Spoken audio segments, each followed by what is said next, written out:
প্রিয় ইআরইসিবি ব্যাংকের share holder বৃন্দ, ইস্টার্ন রেলওয়ে মেন্স ইউনিয়নের পক্ষ থেকে আপনাদের জানানো যাচ্ছে যে আগামী 18ই জুলাই ইআরইসিবি ব্যাংকের নির্বাচন হতে যাচ্ছে।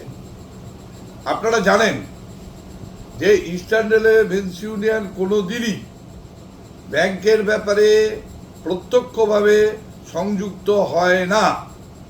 তার কারণ এটা আমরা শেয়ার হোল্ডারদের ব্যাংক হিসাবে দেখি এবং শেয়ার হোল্ডারদের একটা অ্যাসোসিয়েশন আছে, সমস্ত শেয়ার হোল্ডারদের মিলিয়ে সেই শেয়ার হোল্ডারদের অ্যাসোসিয়েশনের পক্ষ থেকে প্রগতিশীল প্রার্থী হিসাবে যারা দাঁড়ায় তারা বোর্ড পরিচালনা করে। তাতে দাঁড়িয়ে হয়তো বিভিন্ন ক্ষেত্রে যারা জয়ী হয়ে আসে তারা ইস্টার্ন রেলওয়ে মেন্স ইউনিয়নের সদস্য হতে পারে, কোনো সময় নাও হতে পারে, কিন্তু তারাই বোর্ড আজকে সুদক্ষভাবে, আজকে একেবারে নিষ্কলঙ্কভাবে কোনো রকম দুর্নীতি ছাড়া তারা চালিয়ে যাচ্ছে। কিন্তু আমরা আশ্চর্যভাবে দেখতে পাচ্ছি যে হঠাৎ করে এই ব্যাংক, যে ব্যাংক আজকে ব্যাংক ছিল না, এটা একটা কোঅপারেটিভ ছিল এবং আপনারা জানেন যে বিভিন্ন রেলে বিভিন্ন রকম কোঅপারেটিভ আছে, আমাদের ইস্টার্ন রেলেও এরকম অনেকগুলো কোঅপারেটিভ আছে।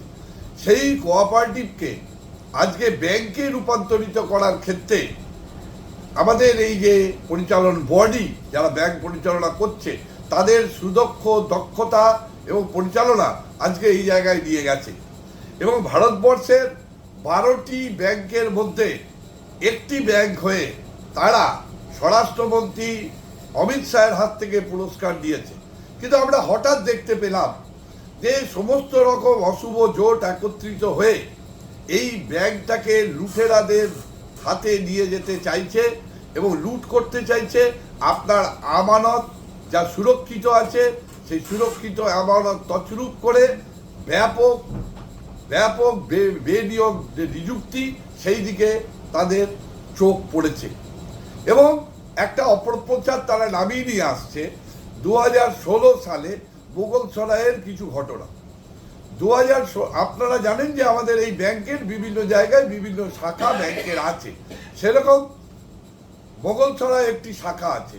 মোগলসরাই একটি শাখায় কিছু লোক যারা রেলওয়ে এমপ্লয়ি হিসেবে তারা রেলওয়ে স্ট্যাম্প, রেলের অফিসারের কাউন্টার সাইন এবং রেলওয়ে স্ট্যাম্প এবং রেলের কাগজ ব্যবহার করে তারা কিছু লোন তোলে এবং এই লোন তাদের পাস হয়ে যায়।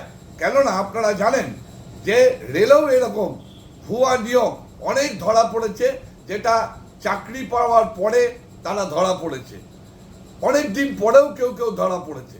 তো ব্যাংকের কাছে এরকম কোনো মেশিনারি নেই যে সঠিক তারা রেলওয়ে এমপ্লয়ি কিনা সেইটা তারা জানতে পারবে।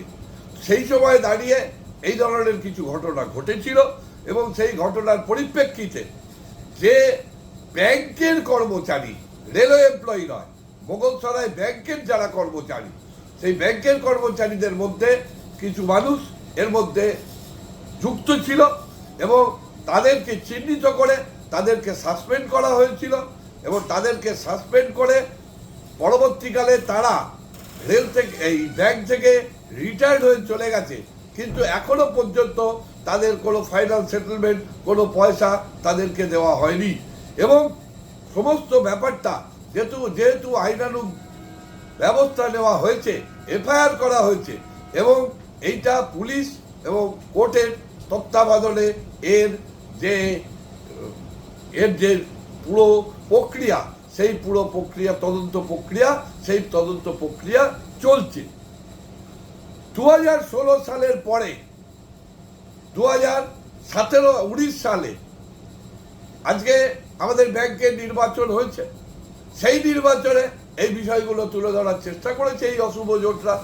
সেখানে যে জেনারেল মিটিং হয় সমস্ত ডেলিগেটদের নিয়ে, সেখানে পুরো বিষয় পরিষ্কার করা হয়েছে, বলা হয়েছে প্রকৃত ঘটনা কি এবং রিজার্ভ ব্যাংকের নজরে আনা হয়েছে। রিজার্ভ ব্যাংক যাতে ভবিষ্যতে এই জিনিস না হয় সেই জন্য 2009 সাল থেকে সমস্ত ব্যাংকটাকে